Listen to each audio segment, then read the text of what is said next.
대림절 묵상으로 함께하는 하루의 말씀.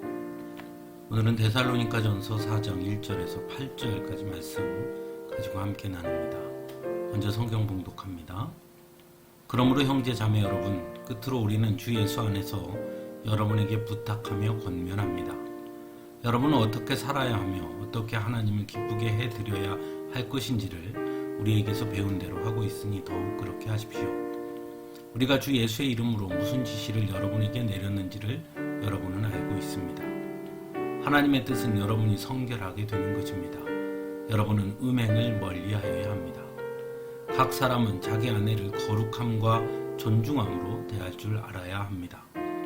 하나님을 알지 못하는 이방 사람과 같이 세욕에 빠져서는 안 됩니다. 또 이런 일에 탈선을 하거나 자기 교우를 해하거나 하지 말아야 합니다.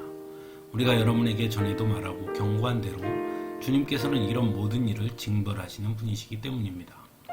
하나님께서 우리를 불러주신 것은 더러움에 빠져 살게 하시려는 것이 아니라 거룩함에 이르게 하시려는 것입니다. 그러므로 이 경고를 저버리는 사람은 사람을 저버리는 것이 아니라 여러분에게 성령을 주시는 하나님을 저버리는 것입니다. 아멘. 사도 바울은 오늘 말씀에서 데살로니가 성도들에게 어떻게 살아야 하며 어떻게 하나님을 기쁘게 해드려야 할 것인지를 우리에게서 배운 대로 하고 있다고 말하고 있습니다.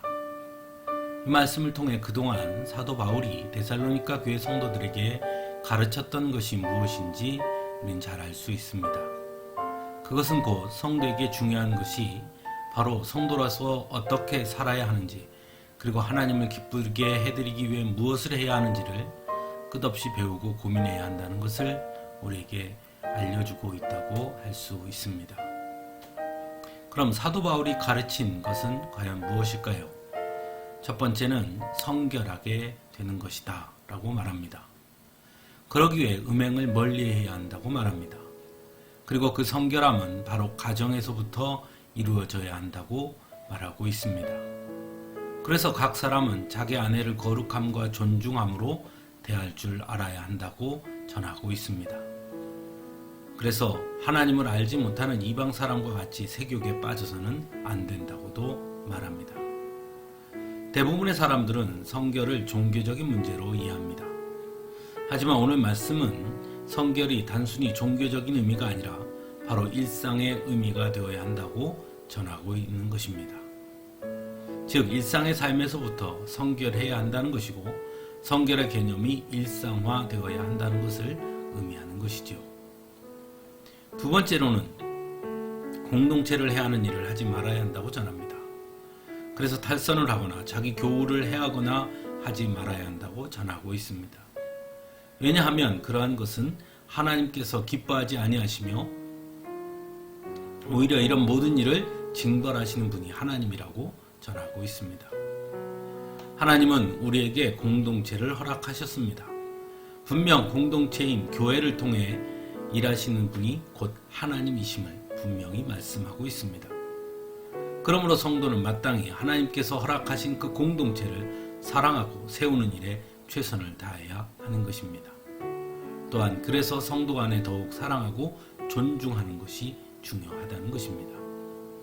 그래서 사도 바울은 8절에서 그러므로 이 경고를 저버리는 사람은 사람을 저버리는 것이 아니라 여러분에게 성령을 주시는 하나님을 저버리는 것입니다 라고까지 말하고 있습니다. 즉 성도를 사랑하고 존중하지 않는 것은 그 사람을 사랑하고 존중하지 않는 것이 아니라 성령을 존중하지 않는 것이라고 말씀하고 있는 것이죠. 사랑하는 성도 여러분, 성도라는 말은 그 말 자체가 거룩한 사람들이라는 뜻입니다. 그러므로 거룩함, 곧 성결은 성도의 정체성인 것입니다. 그러므로 성결하지 않는 삶을 사는 사람을 결코 성도라 말할 수 없는 것이죠. 성결은 결코 말이 아닙니다. 또한 기독교에서 말하는 성결은 종교적 용어에 머물러 있을 수 없는 것입니다. 성도의 삶은 분명 세상의 사람들과 분명한 구별이 있어야 한다는 것을 말하고 있는 것입니다. 세상의 사람들과 똑같은 모습, 똑같은 방식, 똑같은 방향을 향해 나아가는 것이 아니라 성도로서의 삶의 방식과 방향을 향해 나아갈 수 있어야 하는 것입니다. 그리고 그것은 곧 하나님을 향해 있어야 하는 것이죠. 특히나 개인주의적인 오늘의 사회 속에서 성도는 오히려 공동체를 소중하게 여기고 사람보다 물질을 중요하게 여기는 오늘날의 자본주의 물질 시대 속에서 적어도 성도는 물질보다 사람을 소중하게 여기는 자들이 되어야 하는 것입니다. 왜냐하면 하나님은 바로 그렇게 거룩함에 이르게 하시기 위해서 성도인 우리를 불러주셨다고 말씀하고 있기 때문입니다. 함께 기도하겠습니다.